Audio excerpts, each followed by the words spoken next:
my favorite movie is Finding Nemo, and that's because all the characters are efficient. Hi, my name is Jacob Vanniejenhuis, and recently I read the Macy lecture, The Cult of Efficiency, given by Janice Gross-Stein all the way back in 2001.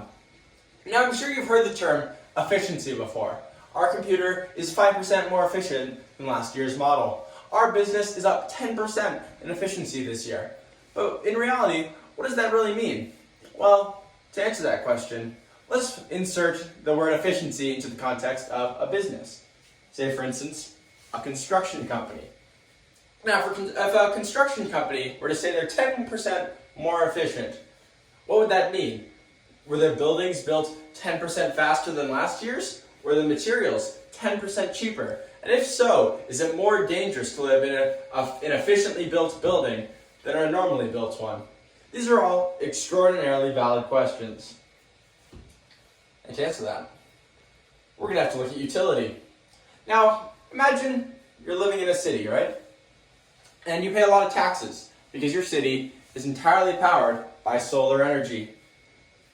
Now, if you wanted the solar energy to be removed and coal power inserted instead, so you'd pay less taxes, it would be technically more efficient to use coal. However, the amount of smog covering your city would reduce the amount of utility in your city, due to the residents probably not liking that there's a bunch of smog in their city. This is what's called a choice of utility over efficiency. But how do we calculate efficiency? Well, there's a very simple formula for calculating efficiency, and that is time gained versus time lost. Say, for example, you're a line worker. Now, you spilled a cup of French fries earlier, and you have to sweep it up. Technically, it would be more efficient to look at the cars, and then once the time is over, to sweep up the French fries. But the most efficient choice would be to sweep up the French fries while looking at the cars. Therefore, you're twice as productive while doing the same job at the same amount of time. Now, some of you may be wondering, this is all good, but how do I introduce efficiency into my workplace? Well, there's a very simple answer to that, because efficiency actually has a very big stake in business as we know it. And to give you an example of how we use efficiency in business, we're going to look at a childhood game, Monopoly. Now in Monopoly, there's about 3 to 4 players competing with each other for, there's 3 to 4 players competing with each other for money and deeds. And the more amount of time the game goes on, they accumulate more money and they upgrade their deeds with houses and hotels. Now, with houses and hotels, they can earn more money and are able to eliminate the competition faster.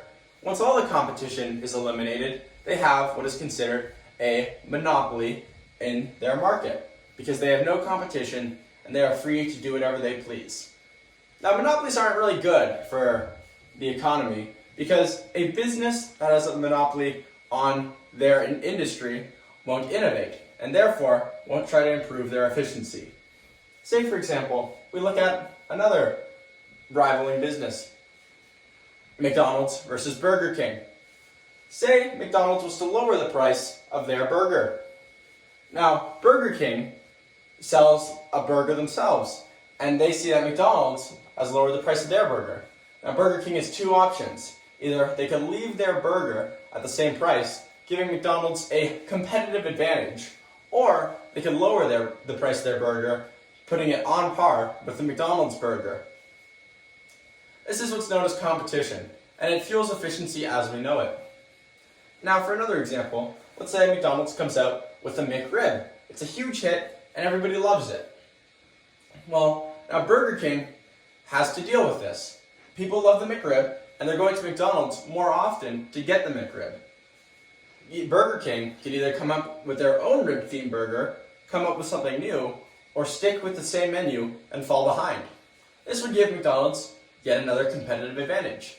And I'm sure you see now how this can affect the consumer, because the competition between two businesses exclusively benefits the consumer. If McDonald's had no competition, there's no point in them lowering the price of their burger, because consumers would just always go to McDonald's.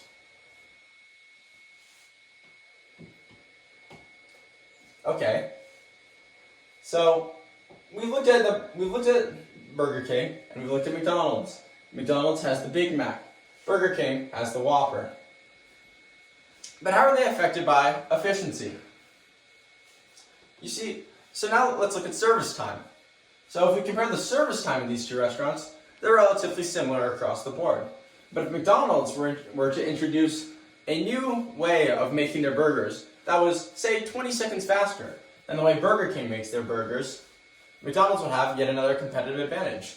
And Burger King would be forced to improve their service time to keep up with McDonald's. Once again, this benefits the consumer and only the consumer.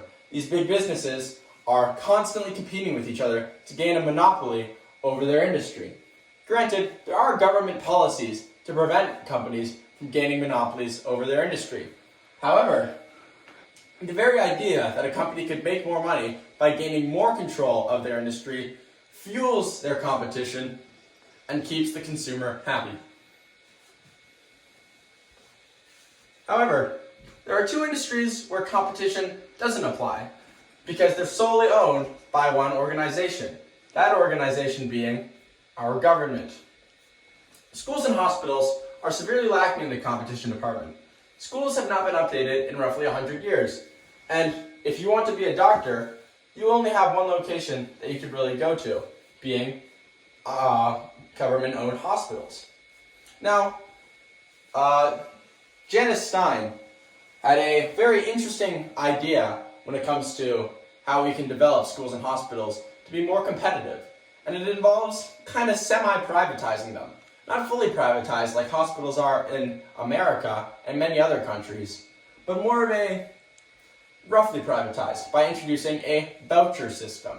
Now, what vouchers do is, say you went to a government-owned school and you didn't like their music program, you thought the music program was underwhelming.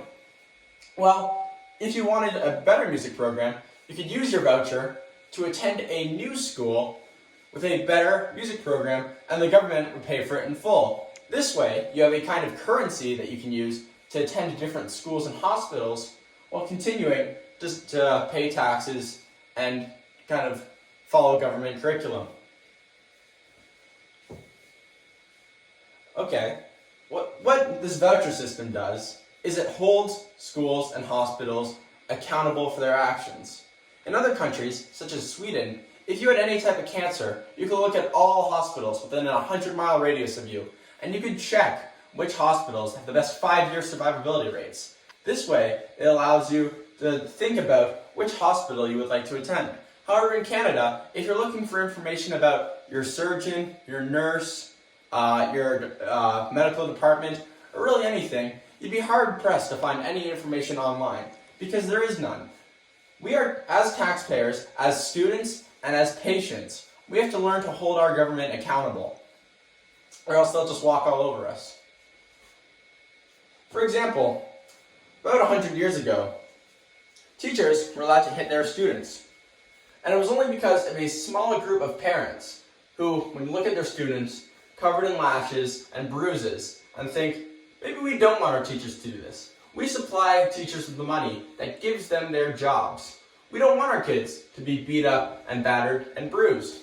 And what the parents did was they were able to hold their education system accountable.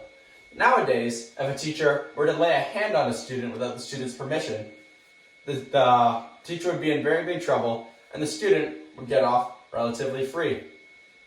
This is an example of how accountability can improve our education system for a long time. While we're on the subject of schools, let's talk about another very controversial system of education: residential schools. The last one closing in 1996, so it's still a recent development in our history. It would take Aboriginal children and it would try to convert them into Christianity. and it would convert them in what could be suggested as a very efficient manner. However, this was actually very bad for Canada as a culture, because what it did is it took a large part of our history away from these people to kind of place them into what we believed as right at the time. And this kind of brings me to my last point, that efficiency is entirely subjective based on who you are.